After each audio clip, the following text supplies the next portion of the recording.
طبعا تليفونك مهنج والشبكة واقعة والتليفون بيتقل منك بشكل رهيب، خايف على تليفونك وقلقان لا تكون في مشكلة عندك. ما تقلقش، المشكلة لسه في سنترال رمسيس العمومي. بص يا سيدي، سنترال رمسيس ده عامل زي مخ الشبكات كلها. من جوه فيه فايبر وسيرفرات وسويتشات، لو حاجة منهم وقعت نص مصر هتسأل الشبكة عندك شغالة ولا لا. الموضوع وصل لدرجة ان الناس بقت تفصل الراوتر وتشغله كأنه زرار ريست هيفتح لهم بوابة جوجل.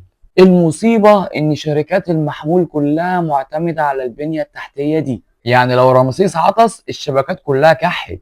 المصرية للاتصالات قالت ما تقلقوش يا جماعة، في باقات تعويضية. واحد صاحبي قال لي انا خلصتهم وانا بفتح فيديو الافتتاحية بتاع نتفليكس. بس الحق يتقال، اصلاح حاجة زي دي مش لعبة، دي مش سلك تليفون مقطوع، ده قلب شبكة بلد لازم يتبني من الأول. اللي حصل ورانا إن حياتنا كلها مربوطة بخيوط رفيعة من الضوء جوه كابلات تحت الأرض، ولما خيط واحد يتحرق فجأة تحس إن الدنيا كلها وقفت، حتى لو كل اللي عايزه إنك تبعت إيموجي. دي بقى كانت كل حكاية رمسيس وأصل الدوخة اللي إحنا داخلينها في النت، لأن هي دي أصل أزمة النت اللي دوختنا كلنا. لو عجبتك الحلقة اعمل لايك وفولو وفرحني زي ما انا فرحتك. استنوني في اصل وفصل وحكاية جديدة وسبب تاني مستخبي ورانا.